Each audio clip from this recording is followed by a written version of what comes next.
Good morning students, I am doctor Bhanwari Sharma और मैं political science पढ़ाती हूँ सेठ RL. Sahariya government college Kaladera में। ये वीडियो बीए सेकेंड ईयर के पॉलिटिकल साइंस स्टूडेंट्स के लिए हैं। पॉलिटिकल साइंस का जो फर्स्ट पेपर है, जिसमें संविधानों की दुनिया के बारे में हम बात करेंगे, जहाँ अलग अलग संविधानों का अध्ययन किया जाएगा, उसकी शुरुआत हम करेंगे ब्रिटेन के संविधान से कि जो ब्रिटिश सिस्टम है, जो ब्रिटिश कॉन्स्टिट्यूशन है, वो कैसा है, उसकी फीचर्स क्या है, उसकी विशेषताएं क्या है, वो जो संविधान है वो कैसे बना, उसका स्वरूप क्या है, उसकी पॉलिटिकल सिस्टम किस तरह से वर्क करती है, ये सारी चीज़ें हमें इस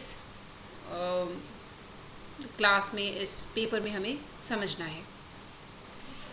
इस पहले वीडियो में हम पूरी तरह से ब्रिटेन के संविधान को कवर नहीं कर सकते हैं, उसके सिस्टम को नहीं कवर कर सकते हैं। तो हम शुरुआत करेंगे कि ब्रिटेन के जो संविधान है उसका विकास किस प्रकार हुआ, इसके बारे में।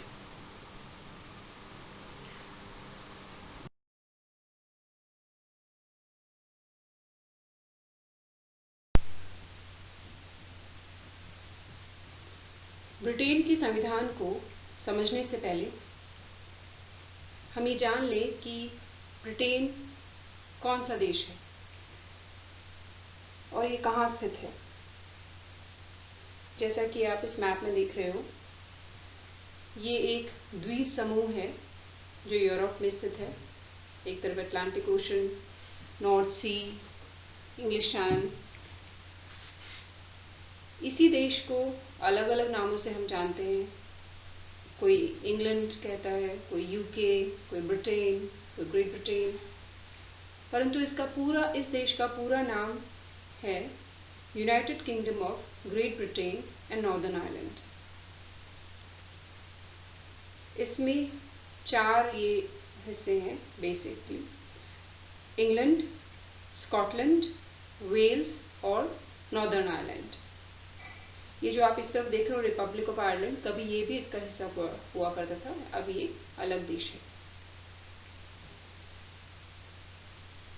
ब्रिटेन की संविधान को समझने के लिए उसके इतिहास को, उसके डेवलपमेंट को जानना ज़रूरी इसलिए है क्योंकि अलग अलग परिस्थितियों में, अलग अलग समय पर जो परिवर्तन हुए, उसी से उनका ये जो आज का संविधान है वो तैयार हुआ है।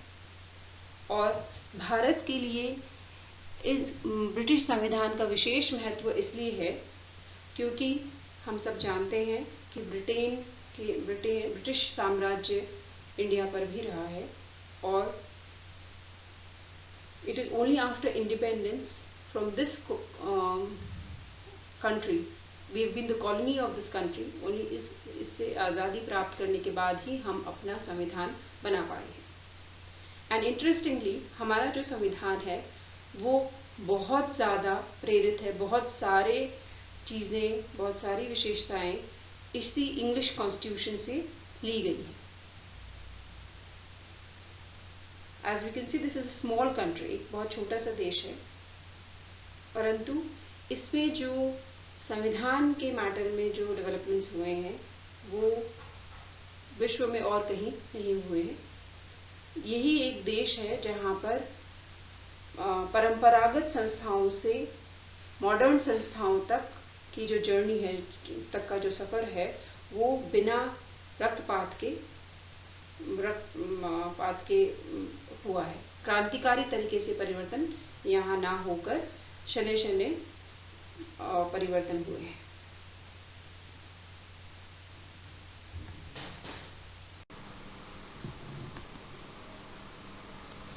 इंग्लैंड का संविधान विभिन्न संस्थाओं, आदर्शों व व्यवहारों का विचित्र मिश्रण है।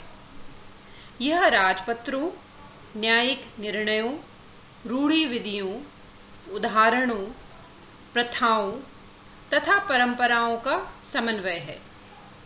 यह कोई एक लेख नहीं है, बल्कि हजारों लेख है। इसको एक ही स्रोत से न लेकर अनेक साधनों व स्थानों द्वारा प्राप्त किया गया है। यह कोई अंतिम प्राप्त वस्तु न होकर विकासशील वस्तु है। यह बुद्धिमत्ता और संयोग का संस्थान है, जिसका मार्गदर्शन कहीं आकस्मिकता ने और कहीं उच्च कोटि की योजनाओं ने किया है। ये पंक्तियां हैं मुनरो की। मुनरो की इन पंक्तियों को सुनने पर काफी सारी फीचर्स, काफी सारी ब्रिटिश संविधान की विशेषताओं के बारे में पता चल जाता है। लाइक ही हैज सेड कि बहुत सारी संस्थाओं का सम्मिश्रण है इसमें, और आदर्श भी हैं, व्यवहार भी इसमें परिलक्षित हो रहे हैं, राजपत्र है तो कहीं न्यायिक निर्णय है, इसमें रूढ़ियां भी समाई हुई है और प्रथाएं भी हैं और ये लेख भी है। So there is a touch of different aspects. And जैसा कि इसमें स्पष्ट लिखा है कि ये विकासशील वस्तु है, निर्मित नहीं है। आज भी हम ये नहीं कहेंगे कि this is the end of it.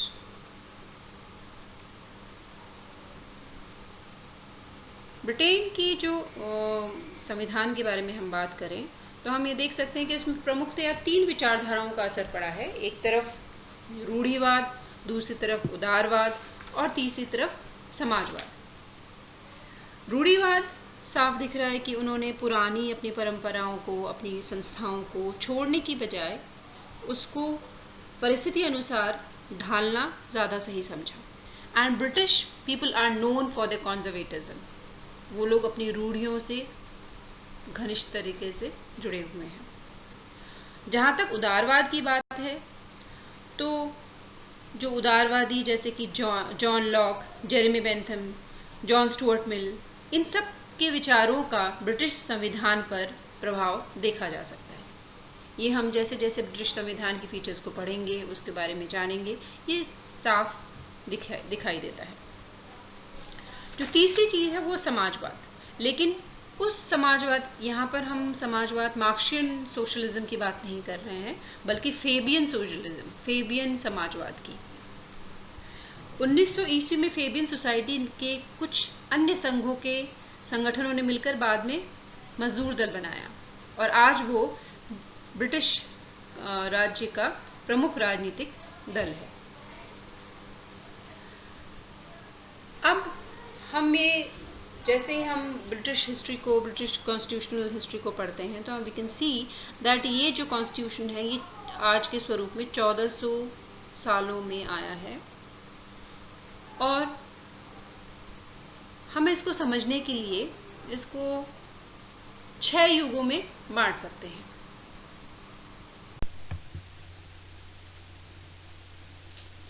British संविधान के विकास में जिसको हम पहला चरण कहते हैं वो एंग्लो सैक्सन काल के नाम से जाना जाता है। ये 5वीं सदी से 1066 तक का काल है। 5वीं शताब्दी के अंत में, उत्तरार्ध में एंग्लो सैक्सन जाति ने ब्रिटेन पर अधिकार कर लिया और लगभग 1066 तक इसी जाति का आधिपत्य रहा। इस समय की जो उपलब्धियां हैं वो है राजतंत्र की स्थापना और सीमित राजतंत्र की स्थापना और स्थानीय स्वशासन। ब्रिटिश राजपथ की जो शुरुआत है वो एंग्लो सैक्सन लोगों द्वारा ही होती है और लगभग 7वीं-8वीं शताब्दी में जब ब्रिटेन छोटे छोटे कबीलों और समुदायों में बटा हुआ था, धीरे धीरे उन कबीलों में, उन समुदायों में जो शक्तिशाली थे, उन्होंने कमजोर कबीलों पर विजय प्राप्त की और धीरे धीरे राजपद का प्रादुर्भाव हुआ। इन कबीलों में भी, इन अलग अलग राज्यों की स्थापना के मध्य वेसेक्स राजवंश की सर्वोच्चता कायम हो गई और इन्हीं के राजा लगभग 1066 तक इनका शासन रहा। ये जो इस समय के जो राजा होते थे वो कभी कभी निर्वाचित होते, कभी परंपरा या वंशानुगत पद्धति से आते और कहीं कई बार वो निरंकुश भी हो जाते थे, लेकिन उनके ऊपर अंकुश लगाने के लिए एक व्यवस्था थी, एक संस्था थी जिसको विटनेजमॉट कहा जाता था। ये जो विटनेजमॉट है, ये एक सभा थी, एक समिति थी, एक परामर्शदात्री समिति। किनसे बनी हुई थी? उस एरिया के जो बुद्धिजीवी थे, जो समझदार लोग थे, उनकी एक समिति थी। और ये समिति काफी पावरफुल थी, काफी शक्तिशाली थी। वो राजा पर इतना दबाव रखती थी कि वो उन्हें हटा भी सकती थी और नया राजा चुन भी सकती थी। पूरे शासन प्रबंधन पर उसका अधिकार था। हम ये कह सकते हैं कि एक तरह से जो बाद में जो संसद बनती है, उसके बीज इसी विटनेजमॉट में थे। धीरे धीरे इसका भी ह्रास हुआ, इस विटनेजमॉट का भी ह्रास हुआ, लेकिन उस समय विशेष में ये एक पार्लियामेंट्री व्यवस्था की शुरुआत मानी जा सकता है। जो सेकंड उपलब्धि है वो है स्थानीय स्वशासन की। ये भी बहुत इंपॉर्टेंट है कॉन्स्टिट्यूशनल सिस्टम के लिए, बिकॉज एडमिनिस्ट्रेशन चलाने के लिए एक प्रोविंशियल सिस्टम, एक प्रांतीय इकाइयों में बांटना, ये भी अपने आप में बहुत जरूरी है। उस समय जो ब्रिटेन था वो पूरा देश शायरों, उनका वर्ड है SHIRE, एक इंग्लिश वर्ड है जिसका अर्थ वैसे प्रांत होता है, तो पूरा देश शायरों में बटा हुआ था। और ये शायर 100 में बटा हुआ था और 100 अनेक गांव और शहरों से बनते थे। और फिर हर जो गांव या शहर होता था उसमें एक टाउनशिप होती थी। तो इस तरह से हम ये देखते हैं कि एक एडमिनिस्ट्रेटिव, एक प्रशासनिक इकाइयां अलग अलग बनी हुई थी। शायर, उसके नीचे 100 और उसके नीचे टाउनशिप्स। ये भी इस समय की बहुत बड़ी उपलब्धि थी।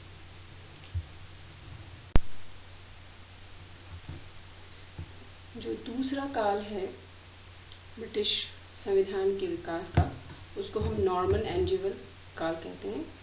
ये 1066 ईस्वी से 1153 तक का वक्त है। जैसा कि नाम से हम देख सकते हैं कि अब एंग्लो सैक्सन जाति की बजाय नॉर्मन जो किंग्स है वो आए। 1066 में नॉर्मन देश के जो राजा हैं, विलियम ऑफ नॉर्मंडी, उसने ब्रिटेन पर आक्रमण किया और नॉर्मन राज्य की स्थापना कर दी। इसके बाद ही एक नया युग प्रारंभ होता है जिसमें संवैधानिक विकास कई सारे होते हैं। सबसे पहले तो जो इस दौर में जो हम चेंज देखते हैं कि उन्होंने विटनेजमॉट नामक जो संस्था थी, जो बुद्धिजीवों की जो परामर्शदात्री संस्था थी, उसको खत्म कर दिया। जो नॉर्मन राजा विलियम थे, उन्होंने पूरे देश को सामंतवादी शासन व्यवस्था, पूरे देश में सामंतवादी शासन व्यवस्था की स्थापना की। और इन्होंने हर पूरे अलग अलग इकाइयां बनाई, जिसमें हर इकाई का जो कंट्रोल था वो एक बैरन के पास, अर्थात एक सामंत के पास आ गया। और ये सामंत सेना रखता था और जब जब राजा को जरूरत होती वो राजा की सहायता करता। विटनेजमॉट नाम वाली संस्था को तो खत्म कर दिया, लेकिन उसकी जगह एक दूसरी संस्था बनाई जिसे महान परिषद कहा जाता था। ये महान परिषद एक उच्च स्तरीय समिति थी जिसमें बैरन, जो कि जैसे पहले शायर्स होते थे वैसे अभी बैरन, शायर के एक तरह से आप मान लीजिए कि किसी काउंटी का राजा हो, एक काउंटी का सामंत हो, उसको बैरन कहते थे। अब ये जो बैरन्स और राज्य के जो और बड़े पदाधिकारी थे वो इस महान परिषद के मेंबर्स होते थे। और इस महान परिषद को मैग्नम काउंसिलियम भी कहा जाता था।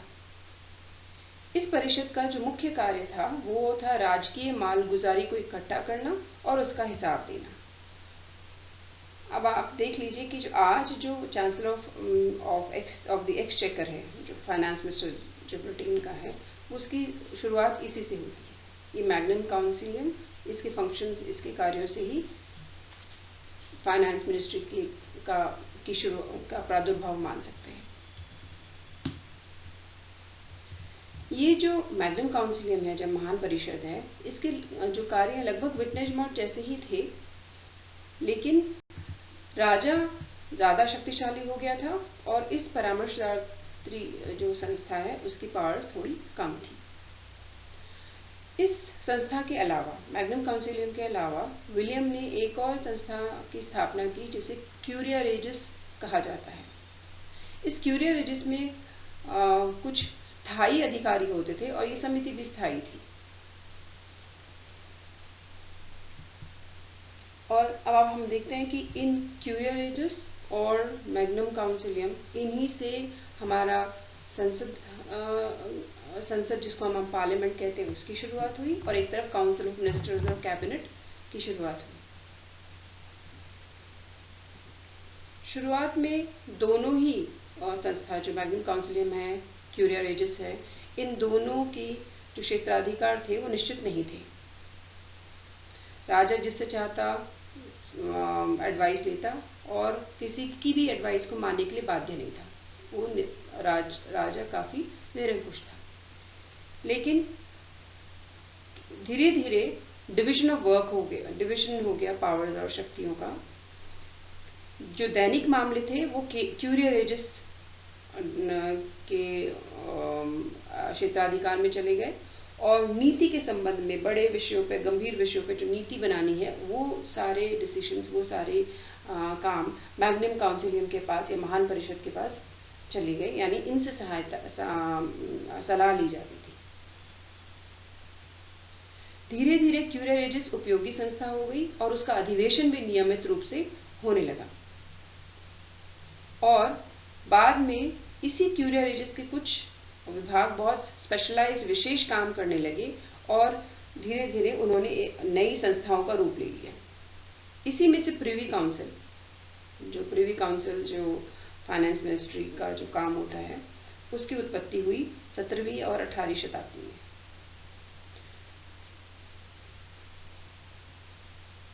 और इसी समय काउंसिल ऑफ मिनिस्टर्स और कैबिनेट की भी उत्पत्ति हुई, और उस समय की ये संस्थाएं आज भी मौजूद है। जैसा कि मैंने शुरुआत में बताया, मुनरो ने कहा था कि ब्रिटिश जाति रूढ़िवादी है। हम ये देख सकते हैं कि उस समय की संस्थाएं आज भी मौजूद है। परिवर्तन अधिकारों में हुआ है, क्षेत्रों में हुआ है, यानी परिस्थिति के अनुकूल उन पुरानी संस्थाओं को, परंपरागत संस्थाओं को ढाल दिया गया। 1199 से 1216 के बीच में ब्रिटेन में एक बहुत ही अत्याचारी राजा था जिसका नाम था जॉन, और उसके अत्याचार इतने बढ़ गए थे कि जो बैरन्स थे, क्योंकि उनकी शक्तियों का हनन हुआ था, बैरन्स उसके विरुद्ध खड़े हो गए और उन्होंने गृह युद्ध की धमकी दी। इस जद्दोजहद में जब सारे बैरन्स एक हो गए, सारे सामंत एक हो गए, तो जॉन को झुकना पड़ा, और उनकी कुछ मांगों को, उन्होंने जो मांगे रखी थी, जिसको मैग्ना कार्टा नाम का एक प्रपत्र 1215 ईस्वी में रखी गई, उसको जॉन को मानना पड़ा। और मैग्ना कार्टा जो 1215 में साइन हुआ, वो एक तरह से शुरुआत है निरंकुश राजतंत्र से एक डेमोक्रेटिक, एक लोकतांत्रिक सांसदीय सिस्टम की तरफ बढ़ने का। इस मैग्ना कार्टा में ऐसी क्या खास बात थी, उसमें क्या मांगे थी? हम मैग्ना कार्टा और बिल ऑफ राइट्स को हम जो मौलिक अधिकार है, जो हमारे ह्यूमन राइट्स हैं, उसके साथ जोड़ते हैं। परंतु शुरुआत में जो, अगर हम मैग्ना कार्टा को देखेंगे तो ये इसमें विशेष अधिकार बैरन्स के लिए थे। उनकी जो मांगे थी वो निम्न थी। पहला, मैग्नम काउंसिलियम की समिति के बिना सम्मति के बिना राजा सामंतों पर कर नहीं लगाएगा। यानी राजा से मांग कर रहे हैं कि वो मैग्नम काउंसिलियम से पूछकर ही सामंतों पर कर लगाएगा। कितने कर होंगे, क्या होंगे, ये इस परिषद से की अनुमति के बिना, उसकी सम्मति के बिना ना करे।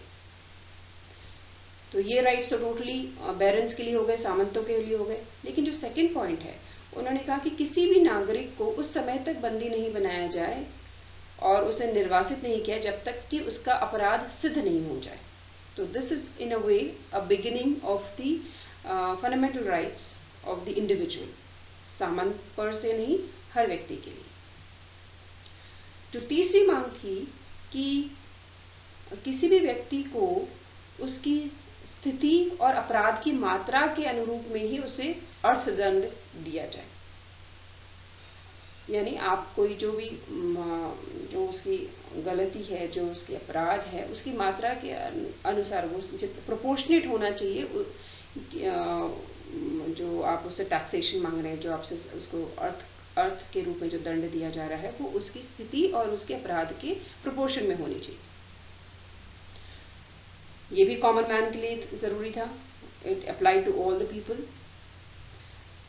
फोर्थ जो है, क्योंकि बीच में एक फोर्थ जो प्ली है, फोर्थ जो मांग है, वो उससे जुड़ी हुई है कि बीच में एक प्रचलन चल पड़ा था कि जो न्यायिक अधिकारी थे वो मोबाइल थे, वो जगह जगह मूव करते थे राजा के साथ। तो उन्होंने इससे काफी कार्यों में बाधा उत्पन्न होने लगी, क्योंकि मूवमेंट का मतलब है कि हमेशा वो अप्रोचेबल नहीं है।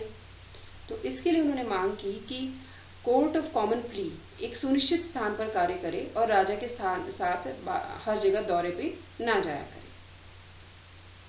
पांचवी मांग थी कि राजा चर्च के संगठन और उसके अधिकारियों की नियुक्ति में हस्तक्षेप ना करे।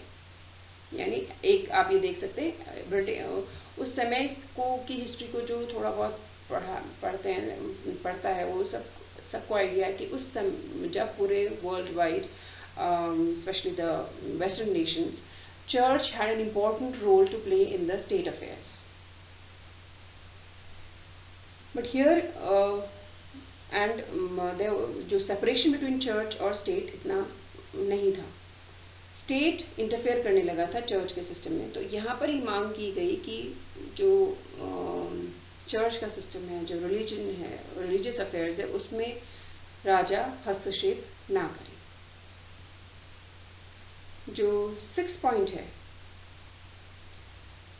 फिर सामंतों के राइट से जुड़ा हुआ है। उन्होंने ये मांग की कि सामंतों और पादरियों को महान परिषद में आवश्यक रूप से आमंत्रित किया जाए। यानी राजा की मनमर्जी नहीं होगी कि वो किसे आमंत्रित करे और किसे ना करे। नेक्स्ट पॉइंट व्यापार से जुड़ा हुआ है कि विदेशी व्यापारियों को देश में स्वतंत्र रूप से आने जाने का अधिकार हो, सिर्फ युद्ध काल में इस पे प्रतिबंध हो, वरना वो कभी भी आ जा सके। क्योंकि ये इकोनॉमिक्स, जो सामंत थे उनकी जो क्षेत्राधिकार था कि उनसे कौन व्यापार करे, कौन नहीं करे, तो इसमें राजा का हस्तक्षेप हटाया गया। तो you can say policy of laissez faire की शुरुआत मान सकते। और लास्ट मांग थी कि संपूर्ण राज्य में तोल के समान के पैमाने का प्रयोग किया जाए। कि तोलने के लिए जो पैमाने हैं, वेट सिस्टम, वो बराबर हो हर जगह।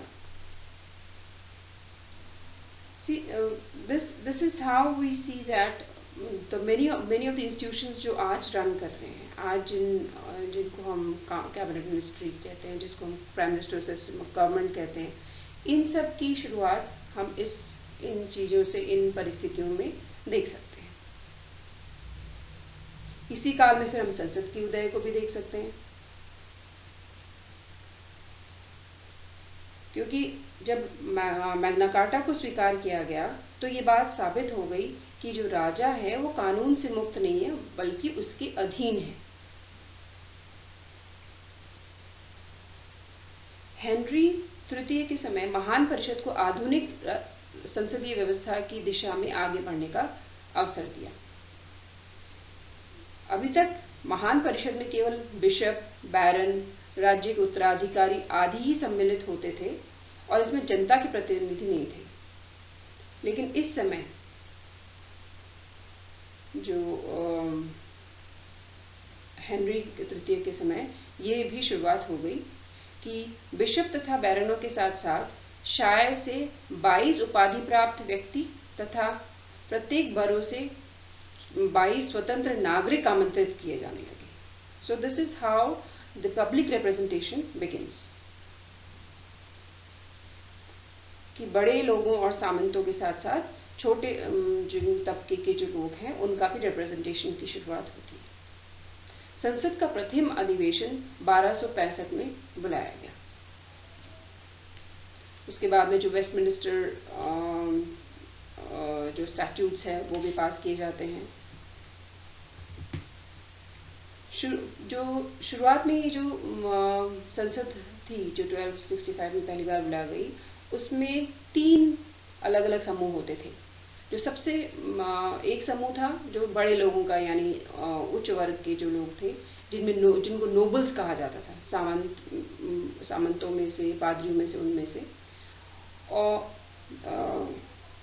पादरी नहीं, जो सामंत थे, जो नोबल्स थे, वो पहला वर्ग। दूसरा वर्ग होता था क्लर्जी का, यानी जो पादरी और जो चर्च से जुड़े हुए लोग थे, ऊंचे पोस्ट में जो थे वो लोग। और तीसरा समूह था जनसाधारण का, जैसा कि मैंने आपको बताया कि जो बारोज और इनसे जो 22 स्वतंत्र नागरिक आमंत्रित किए जाने लगे थे, उनका ग्रुप। धीरे धीरे ये 3 गुट की जगह 2 गुट बन गए। जो ऊपर जो इन्फ्लुएंशियल लोग थे, जो प्रभावशाली और कुलीन कह सकते हैं वो लोग थे, उनका एक समूह बन गया, जो आज के जिसको हम हाउस ऑफ लॉर्ड्स कहते हैं, अपर चेम्बर, वो तैयार होता है उससे। और जो सेकंड वर्ग है वो बनता है हाउस ऑफ कॉमन्स, जिसको हम जो साधारण व्यक्ति की जो सभा है, हाउस ऑफ कॉमन्स। इस प्रकार द्विसदनीय संसद की शुरुआत होती है। तो हम ये देख सकते हैं कि जो भी परिवर्तन हुए हैं, जो भी संस्थाएं आई हैं, वो परिस्थितिजन्य हैं। और हम इसमें ब्रिटिश लोगों के विवेक को देख सकते हैं कि उन्होंने जरूरत के हिसाब से अहिंसक तरीके से अपने संस्थाओं में, अपने स्थितियों में परिवर्तन किया।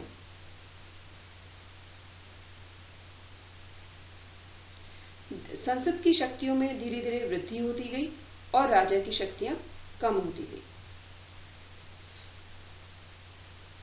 यहां तक कि एडवर्ड तृतीय को संसद ने कई सारे मांगे प्रस्तुत की और उनको ये कहा कि राजा संसद की स्वीकृति के बिना कोई नए कर नहीं लगाएगा।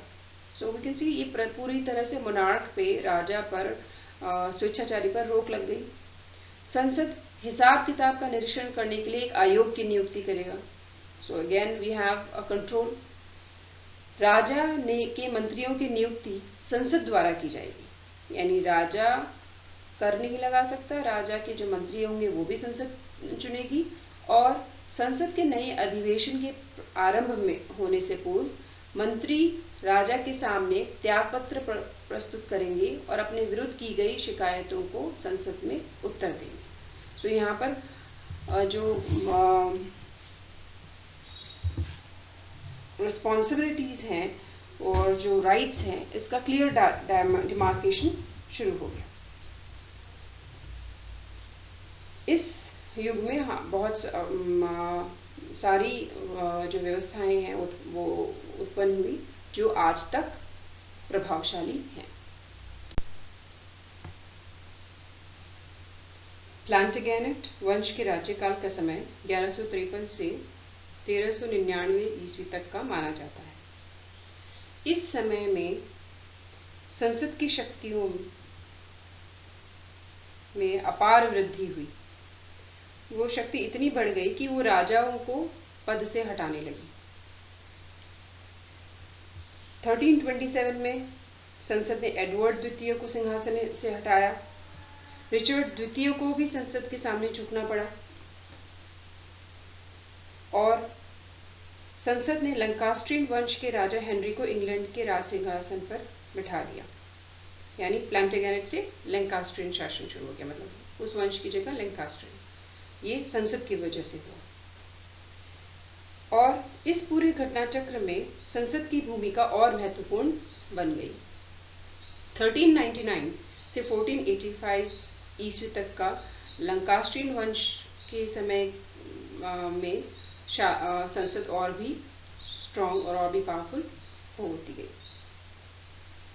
इस काल में संसद को अनेक अधिकार प्राप्त हुए। उनमें से कुछ इम्पोर्टेंट है, महत्वपूर्ण है, जैसे कि पहला, हेनरी चतुर्थ के चुने हुए मंत्रियों ने मंत्रिमंडल को प्रिवी काउंसिल का नाम दिया। जो मंत्री चुने गए थे उनको प्रिवी काउंसिल, जो बाद में हम जिसको कैबिनेट सिस्टम की शुरुआत कह सकते हैं। 1400 और दूसरा पॉइंट है, 1401 में लोक सदन ने राजा को यह स्वीकार करने के लिए बाध्य किया, मजबूर किया कि नए कर स्वीकृति देने से पहले उन्हें जनता की शिकायतों का निवारण करना होगा। So this is a beginning of the responsibility of the ruler towards his subjects. यानी जो शासक है वो शासितों के प्रति जवाबदेह है। उन्होंने कहा कि नए करों की स्वीकृति संसद तभी देगी, तभी स्वीकृति मिलेगी जब वो जनता की शिकायतों को दूर करेगा। और धीरे धीरे ये परिपाटी बन गई कि नए करों की जब मांग की जाती उसकी स्वीकृति तभी मिलती जब जनता की शिकायतों को दूर करने का वचन राजा देता था। तीसरा, 1407 में लोकसभा को स्वयं वित्त विधेयक आरंभ करने का अधिकार प्राप्त हुआ। कि जो वित्त विधेयक है वो लोकसभा स्वयं शुरू करेगी। अगेन वी सी कि संसद की शक्तियों में बढ़ोतरी हो रही है। हालांकि पूरी तरह क्लियरली उनको ये अधिकार लोकसभा को हाउस ऑफ कॉमन्स को तभी मिलता है जिससे 1911 के अधिनियम के बाद। जो संसद की प्रभुत्ता इतनी बढ़ गई वो अगेन पावर करप्ट्स, तो सिचुएशन ऐसी हो गई कि जो वॉर ऑफ रोजेस आरंभ हो जाता है। इसी अवधि में गुलाबों का युद्ध आरंभ होता है और लोग इतने परेशान हो जाते हैं कि वो चाहते हैं कि संसद नामक संस्था समाप्त हो जाए और राजा का पूर्ण राज हो जाए बजाय संसद के इंटरफेरेंस के बिना। सो इन दिस एरा वी सी कि कुछ डेवलपमेंट्स हुए जो आज डेमोक्रेटिक सिस्टम के लिए आवश्यक है। जैसा कि मैंने कहा कि संसद ने राजा को जनता के प्रति जवाबदेह बनाया, राजतंत्र को मर्यादित कर दिया, विधि के शासन की शुरुआत हुई कि जो भी कानून बनाए जाएंगे, जो संसद एक रिप्रेजेंटेटिव बॉडी थी और उसकी स्वीकृति के बिना कोई कानून नहीं बने, कोई कर को स्वीकृति नहीं मिले।